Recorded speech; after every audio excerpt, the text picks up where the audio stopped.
Welcome to Making Memoir Magic, the podcast where we unlock the power of your story and guide you through the magical process of turning life experiences into memoirs that inspire and impact. I'm your host, Carrie Kreisman, a memoir mentor and storytelling champion, and I'm here to help you find the courage to embrace your unique story and share it with the world. Whether you're just starting out or refining your final draft, this is the place to be for practical tips, inspiration, and the encouragement you need to write the memoir only you can tell. Ready to make some magic? Let's dive in.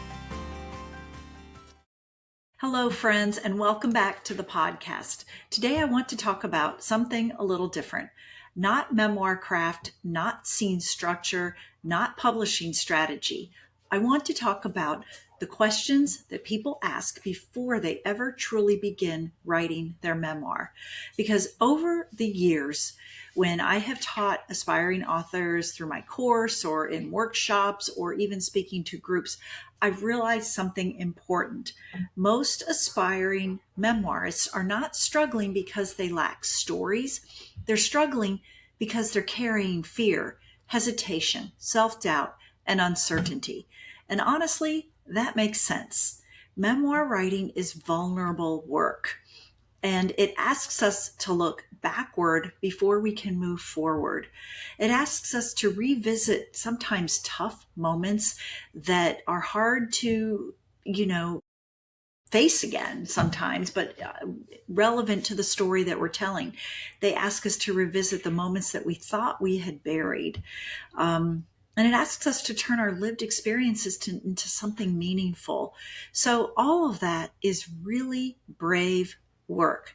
And today in this episode, I'm going to walk you through 5 of the biggest questions that aspiring memoirists ask before they begin. And maybe you'll even see yourself a little more clearly in this process, because maybe when you hear the questions that I'm going to address, the ones I hear most often, you'll say, oh, that's me. I do that. I'm not the only one. I understand how I can move through it. Hopefully something like that will go through your head, and it will help you on your journey to becoming an author of memoir. So grab your coffee, take a deep breath, and let's talk about it. So the first question that aspiring memoirists ask themselves is, what if I'm not really a writer? So yes, that is very familiar and it is common. And it's basically the anthem of every aspiring author who's sat down to write a book. Well, I don't, consider myself a writer. I didn't go to school for writing. And, people they think that they need to have studied writing, or they think they don't know enough grammar, or that they're not literary enough or well-read enough, or that they don't sound sophisticated.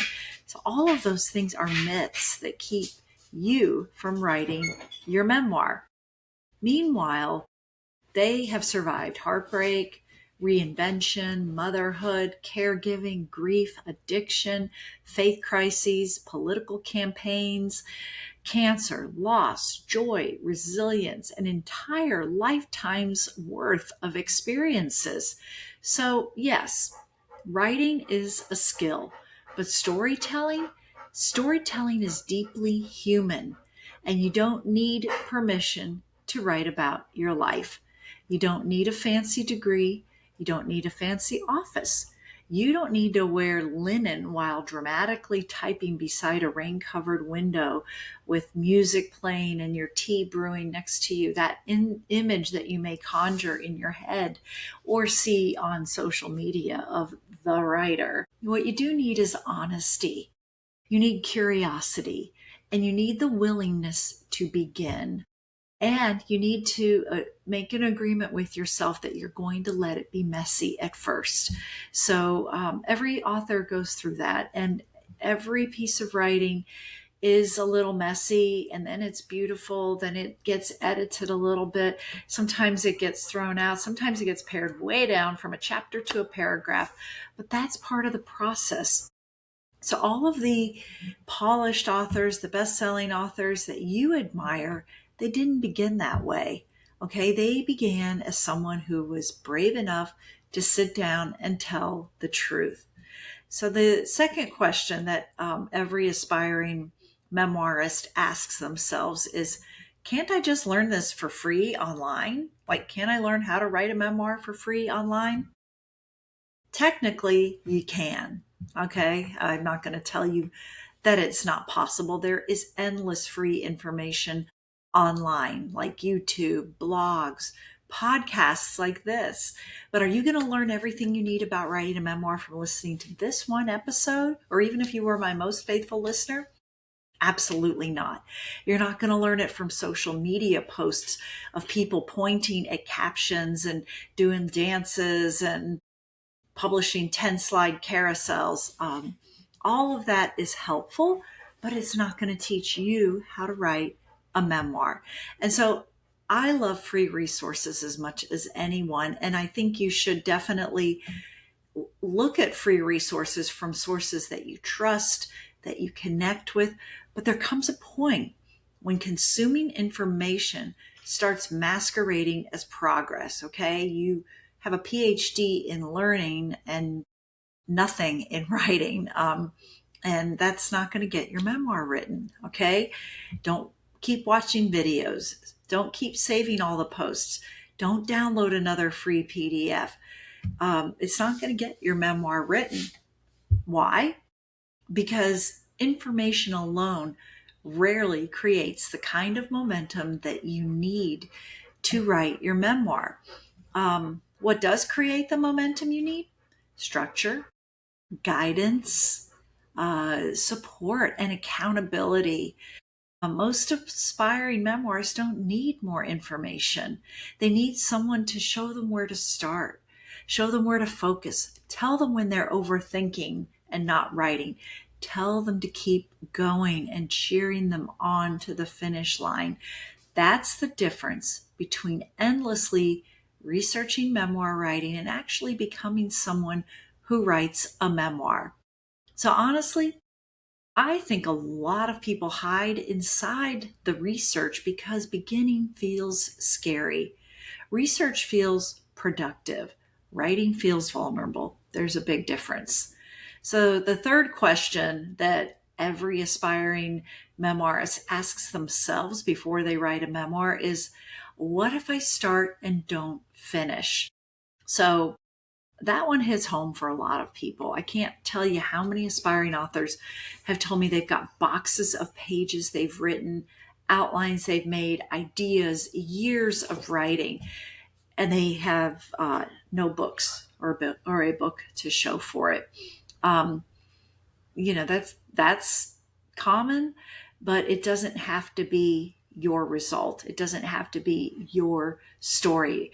And I understand that if you are in this category, and for those who listening or that I may have talked to that are like that, there is no shame in that. But here's what I want you to understand. Not finishing something in the past does not mean that you're incapable of finishing it in the future. Okay. You just need a structure. And that's probably why you've stopped writing. Maybe you've become overwhelmed. Maybe perfectionism is creeping in. Maybe life is getting super, super busy. And all of that creates an emotional weight that catches up to you. So, memoir isn't just writing, it's remembering, revisiting, reclaiming, and all of that is emotionally demanding work. So, what I teach when I talk with aspiring authors is how to work through that, how to create structures that you put in place that don't let you get overwhelmed, that allow you to make progress and finish your memoir. So, and that's why support matters so much. Because sometimes the difference between someone who finishes a memoir and someone who doesn't is simply having encouragement in the middle, the messy middle, the uncertain middle, the why did I think I could do this middle. Every meaningful creative project has one. So, we're getting there. Got two more questions that I'm going to share with you all. So, keep those earbuds in, keep watching, keep listening, however you're consuming this. Question number 4. How do I know if my story is worth telling? Now, this really could have been question number one, but lately I've been hearing from people who are thinking, I'm not a writer, so, which is not true. And I put that as number one. But so many aspiring authors say, how do I know if my story is worth telling? So this is hard to hear because I was once there and I do understand where you're coming from if you have ever thought that. And my wish for you is that you would never think that again. But I know that the reality is that writing is an act of bravery. And when you actually think about what it means to put your words out there and your stories, it can be scary and it can make you wonder, should you even be doing this? So people tend to believe that stories only matter if they're dramatic enough, traumatic enough, famous enough, or extraordinary enough. But memoir is not about fame. All right. I think most people want to read about someone that they can identify with, and most of us cannot identify with the famous people. Now, it doesn't go to say that we don't read memoirs written by famous people, but a lot of those famous people have others writing it with them or for them. So just keep that in mind. A memoir is your story, and someone is going to see themselves in your story. It's like a mirror. They're going to read your words and say, that's me. I understand. He or she understands because she's writing about it, and this is how they handled it. So maybe I can do that or learn something from their experience. Memoir is about meaning because some of the most powerful memoirs are the quietest ones. They're stories about extraordinary lives that have been lived with extraordinary courage. They might be a family story, a marriage, a season of caregiving, a loss, a reinvention, a community, a personal awakening, any of these things and more. Those are just a few examples. And your story matters because it's human. And chances are that there is someone out there who desperately needs the wisdom that you've earned by surviving or navigating or thriving throughout your life. So I don't want you to ever underestimate the power of shared humanity. Sometimes a memoir simply needs someone else to feel less alone. And that is what really matters. So the final question that I'm going to address today, and there's always going to be more, that aspiring authors ask themselves about their memoir is it too late for me? Okay, that's a common question we ask throughout our lives. We think we've missed the boat. We think we've, can't go back and, try something that we've been wanting to do our whole lives. So you're not too late to begin, you're not too late to dream, and you're never too late to write and become the person that finally finishes the book. So I agree, and actually I would argue that life experience is one of the greatest assets a memoirist can have, because you have perspective now, you have nuance and wisdom and context, and you understand things today that your younger self couldn't possibly have understood while living through them. So that's where memoir gets its depth. So honestly, I think many people reach a season of their life and they suddenly realize, if I don't tell these stories, they may disappear. So, and that realization matters, okay? If it's that urging, that nagging, then it's up to you to listen to it and act on it. And that's what I help writers do. It's my honor to shepherd them through this process, because actually, memoir writing is about more than publishing, okay? It is wonderful to publish your book, and it absolutely should be published.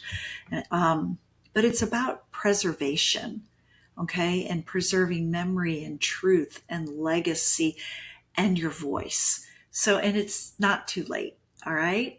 So never too late. Today is the best day for you to start. Today is the best day for you to finish.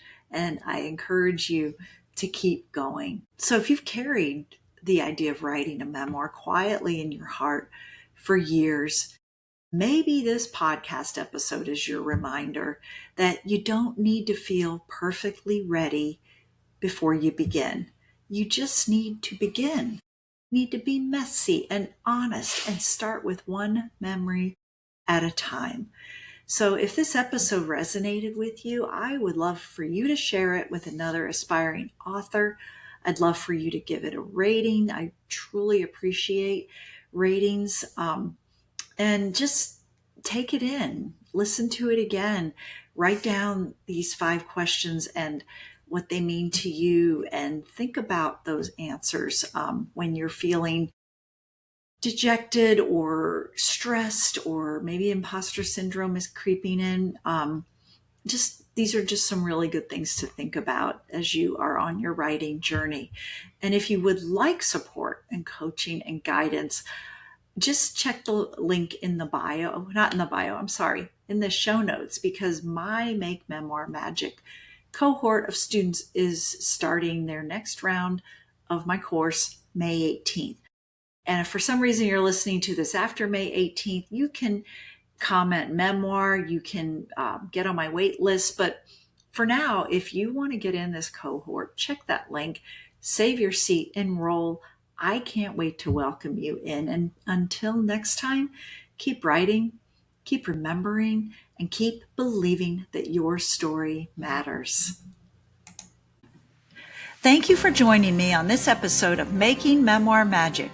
I hope today's conversation inspired you to take the next step toward telling your unique story through memoir. Remember, your story matters and someone out there is waiting to read it. If you enjoyed today's episode, don't forget to subscribe and leave a review. It helps others find the show. You can also connect with me on my website at carriekreisman.com, on Instagram at carrie.kreisman, or join my Facebook group, Memoir Magic for Aspiring Authors. You'll get more tips and inspiration on your memoir journey. And each Wednesday, I host a Memoir Magic write-in where you get to join other writers to accomplish the often arduous task of getting words on the page. Until next time, keep writing, keep sharing, and keep making memoir magic.